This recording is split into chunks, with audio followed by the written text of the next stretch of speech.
জিনের কালো বই, এপিসোড 01। বইয়ের আবিষ্কার। মধুবন নামের ছোট একটা গ্রাম, চারপাশে ধানক্ষেত, পুরনো কাঁচা রাস্তা, আর সন্ধ্যা নামলেই এক অদ্ভুত নীরবতা নেমে আসে। গ্রামের মানুষরা বলে, এই নীরবতার ভেতরে কিছু একটা সবসময় জেগে থাকে, কিন্তু কেউ সেটা দেখতে পায় না।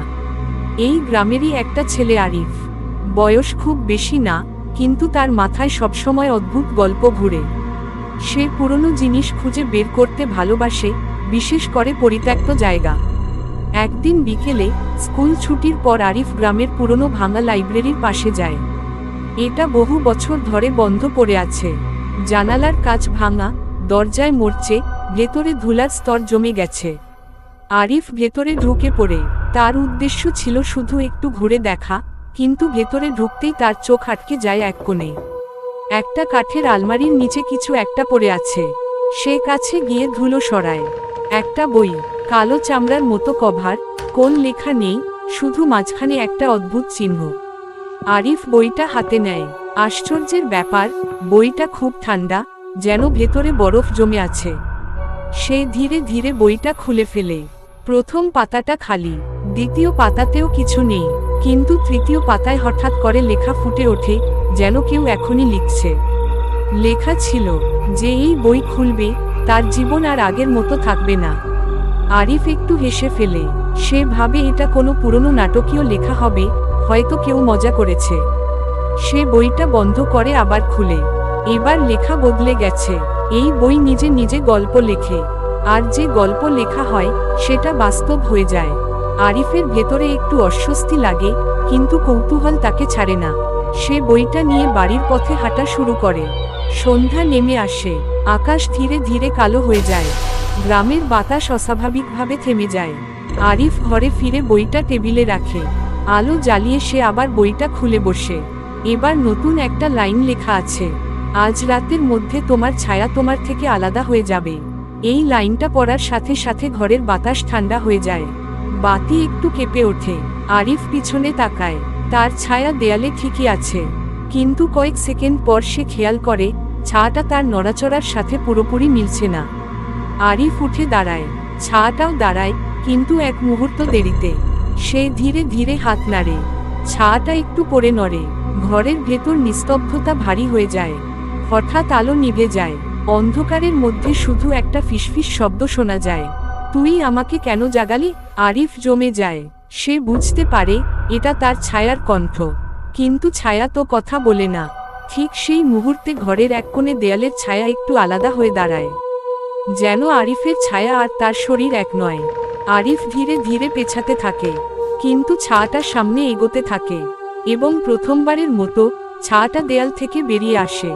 শেষ দৃশ্যে দেখা যায় আরিফ আর তার ছায়া মুখোমুখি দাঁড়িয়ে আছে, আর ছায়াটা হাসছে, কিন্তু তার মুখ নেই। জিনের কালো বই, এপিসোড 02। প্রথম অভিশাপ শুরু। গত রাতের ঘটনার পর আরিফ আর স্বাভাবিক থাকতে পারেনি। ঘুম ঠিকমতো হয়নি, চোখের সামনে বারবার সেই ছায়াটা ভেসে উঠছে।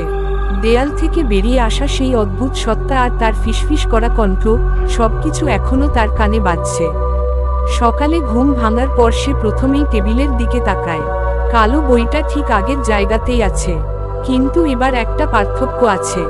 বইটা একটু খোলা, যেন কেউ রাতে আবার খুলে রেখে গেছে। আরিফ ধীরে ধীরে কাছে যায়। বুকের ভেতর অস্বস্তি বাড়তে থাকে। সে বইটা হাতে নেয়। নতুন পাতা খুলতেই লেখা দেখা যায়, আজ থেকে তুমি যা দেখবে তা শুধু চোখে দেখা জিনিস নয়। আরিফের শরীর ঠান্ডা হয়ে যায়। সে বইটা বন্ধ করে ফেলে রাখে, কিন্তু সমস্যা এখানেই শেষ না। সে ঘর থেকে বের হয়, গ্রামের দিকে হাঁটতে থাকে। চারপাশ স্বাভাবিক মনে হলেও তার কাছে সবকিছু একটু আলাদা লাগছে। মানুষজন আগের মতোই কথা বলছে, কিন্তু তাদের মুখে একটা অদ্ভুত ফাঁকা ভাব। একজন বৃদ্ধ দোকানদার তাকে ডাক দেয়, আরিফ, তুই ঠিক আছিস তো? আরিফ থেমে যায়। সে জিজ্ঞেস করে, কেন? বৃদ্ধ কিছুক্ষণ তাকিয়ে থাকে, তারপর ধীরে বলে, তোর ছায়াটা তো তোর থেকে একটু পিছিয়ে হাঁটছে। আরিফ চমকে যায়। সে নিচের দিকে তাকায়। তার ছায়া সত্যিই আছে, কিন্তু এবার ছায়াটা শুধু দেরি করে না, মাঝে মাঝে থেমেও যাচ্ছে। আরিফ দ্রুত হাঁটতে শুরু করে। ছায়াও তাকে অনুসরণ করে, কিন্তু আগের মতো একসাথে না। যেন দুইটা আলাদা সত্তা। সে ভয় পেতে শুরু করে। আবার সেই বইয়ের কথা মনে পড়ে। সে বাড়িতে ফিরে আসে এবং বইটা আবার খোলে। নতুন লেখা এসেছে, প্রথম অভিশাপ শুরু হয়েছে, এখন তুমি একা নও। এই লাইনটা পড়ার সাথে সাথে ঘরের বাতাস ভারী হয়ে যায়। জানালার পর্দা নিজে নিজে নড়ে ওঠে, যদিও বাইরে কোনো বাতাস নেই। আরিফ হঠাৎ শুনতে পায় তার নাম কেউ ডাকছে। আরিফ। কণ্ঠটা ঘরের ভেতর থেকে আসছে না, বরং মনে হচ্ছে দেয়ালের ভিতর থেকে আসছে। সে ধীরে ধীরে পেছনে তাকায়, কিছু নেই, কিন্তু আবার ডাক আসে, আরিফ। এবার শব্দটা আরো কাছে। আরিফ বুঝতে পারে এটা শুধু ছায়া নয়, কিছু একটা পুরো ঘরের ভেতর ঢুকে গেছে। হঠাৎ ঘরের আয়নায় কিছু একটা দেখা যায়, একটা ছায়া, কিন্তু সেটা আরিফের না। সেটা একটু বড়, বিকৃত, আর চোখের জায়গায় শুধু অন্ধকার। আরিফ পিছিয়ে যায়, কিন্তু আয়নার ভেতরের ছায়াটা এখন নড়ে।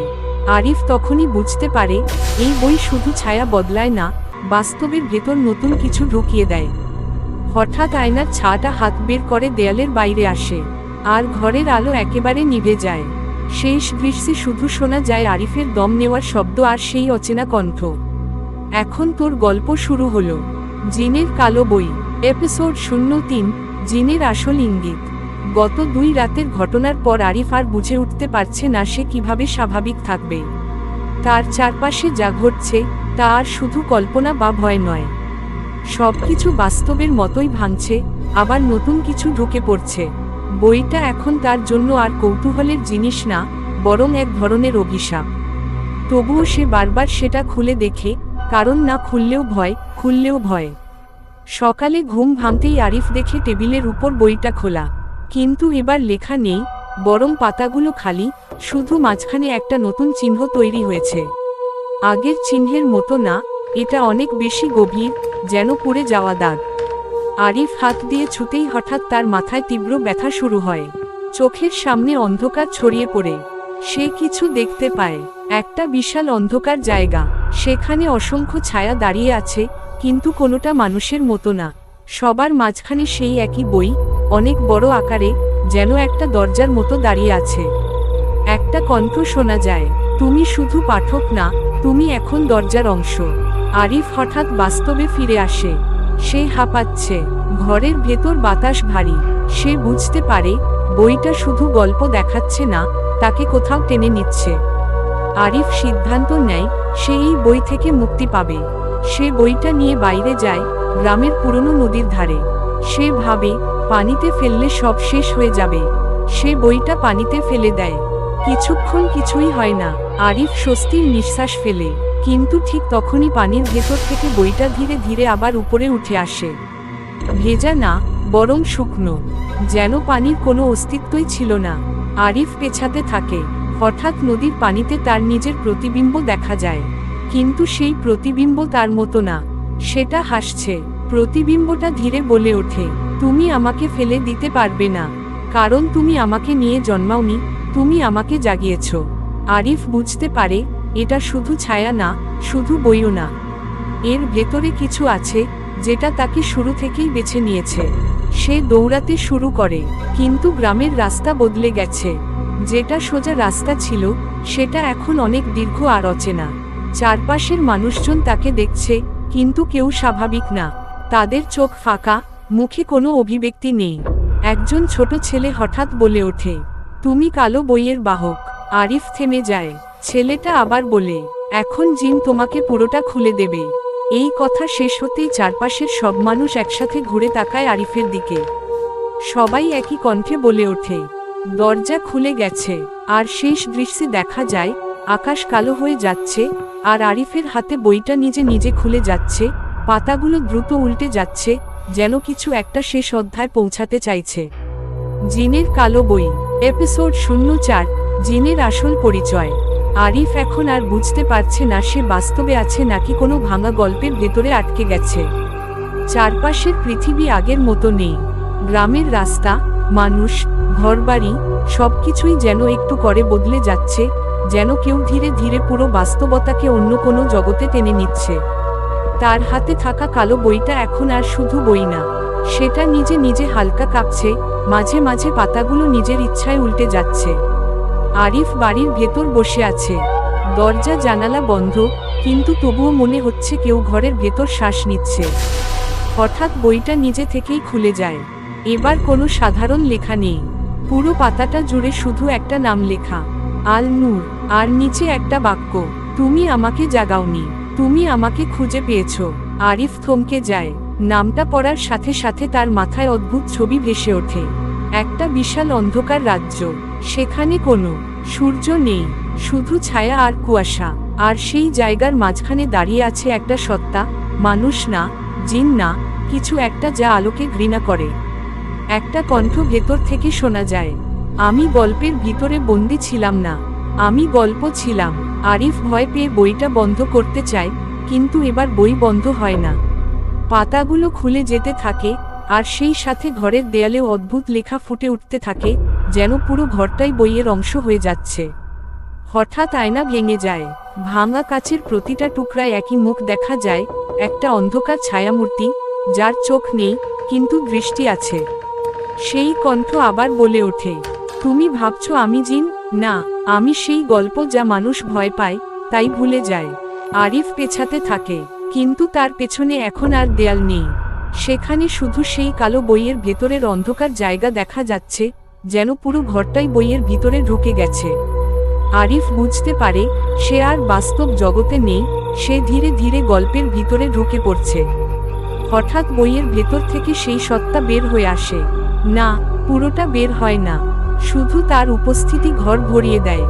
বাতাস ভারী হয়ে যায়, আলো নিভে যায়, আর সব শব্দ থেমে যায়। সেই কণ্ঠ ধীরে বলে, আমি ছিলাম গল্পের শুরু, আমি ছিলাম ভয় তৈরি হওয়ার আগে থাকা অন্ধকার। আরিফ কাঁপা গলায় জিজ্ঞেস করে, তুমি আমাকে কেন বেছে নিলে? একটা দীর্ঘ নীরবতা, তারপর উত্তর আসে, কারণ তুমি একমাত্র মানুষ যে গল্প পড়েও থেমে যাওনি। এই কথার সাথে সাথে বইটা একদম পুরো খুলে যায়। পাতার ভেতর থেকে আলো বের হয় না, বের হয় অন্ধকার। আর সেই অন্ধকার ধীরে ধীরে আরিফকে ঘিরে ফেলে। শেষ দৃশ্যে দেখা যায়, আরিফ দাঁড়িয়ে আছে সেই অন্ধকার জগতের দরজার সামনে, আর তার সামনে সেই নাম, আল নূর, ধীরে ধীরে জীবন্ত হয়ে উঠছে। জিনের কালো বই, এপিসোড 05, শেষ দরজা খুলে যাওয়া। আরিফ আর বাস্তব জগতে নেই, সে এখন সেই জায়গার ভেতরে দাঁড়িয়ে আছে যেটাকে কখনো কোনো মানচিত্রে পাওয়া যাবে না। চারপাশে শুধু অন্ধকার, আর সেই অন্ধকারের ভেতর অদ্ভুতভাবে ভেসে থাকা শব্দ, যেন হাজারো গল্প একসাথে কাঁদছে, হাসছে, আর মরছে। তার সামনে কালো বইটা এখন বিশাল আকার ধারণ করেছে। এটা আর হাতে ধরা বই না, এটা একটা দরজার মতো দাঁড়িয়ে আছে। পাতাগুলো বাতাসের মতো নড়ছে, কিন্তু কোনো বাতাস নেই। আরিফ ধীরে ধীরে সামনে এগোয়, তার পায়ের নিচে মাটি নেই, তবুও সে দাঁড়িয়ে আছে। হঠাৎ সেই কণ্ঠ আবার শোনা যায়, তুমি শেষ পাতায় এসে গেছো।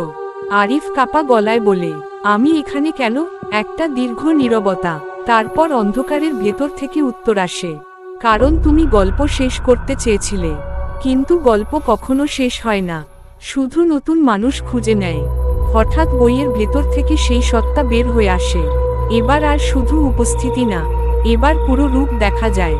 মানুষ না, পশু না, কোনো নির্দিষ্ট আকৃতি না, একটা জীবন্ত অন্ধকার, যার ভিতরে অসংখ্য চোখ জ্বলছে, আর প্রতিটা চোখে আলাদা আলাদা গল্প দেখা যাচ্ছে। সেই সত্তা বলে, আমি জিন না, আমি সেই জায়গা যেখানে ভয়ে জন্ম নেয়। আরিফ পিছিয়ে যেতে চায়, কিন্তু তার পেছনে আর কোনো পথ নেই, শুধু বইয়ের ভিতরের গভীর অন্ধকার। সত্তা আবার বলে, তুমি আমাকে জাগাওনি, তুমি আমাকে শেষবারের মতো একটা শরীর দিয়েছ। আরিফ বুঝতে পারে সে এখন আর পালাতে পারবে না। হঠাৎ তার হাতে বইটা কাঁপতে শুরু করে, পাতাগুলো দ্রুত উল্টে যায়, প্রতিটা পাতায় দেখা যায় তার নিজের জীবনের অংশ, তার শৈশব, তার ভয়, তার স্বপ্ন, সবকিছু লেখা হয়ে গেছে। আর নিচে শেষ লাইন লেখা হয়, এখন গল্পের নতুন লেখক তৈরি হচ্ছে। আরিফ চিৎকার করে, আমি এটা চাইনি, কিন্তু কোনো উত্তর আসে না। হঠাৎ অন্ধকার ভেঙে যায় না, বরং আরো গভীর হয়ে যায়। আর সেই অন্ধকারের ভেতর থেকে একটা নতুন ছায়া তৈরি হতে শুরু করে, আরিফের মতো দেখতে, কিন্তু পুরোপুরি আলাদা, ঠান্ডা, ফাঁকা চোখের। সত্তা ধীরে বলে, এখন তুমি গল্প না, তুমি দরজা। আর সেই মুহূর্তে আরিফ পুরো অন্ধকারের ভেতরে মিশে যায়। বইটা বন্ধ হয়ে যায়, কিন্তু শেষ দৃশ্যে দেখা যায় মধুবনের সেই পুরনো লাইব্রেরির ভাঙা টেবিলে আবার একটা নতুন কালো বই রাখা আছে। এবার তার কভারে লেখা, জেনের কালো বই, নতুন অধ্যায় শুরু।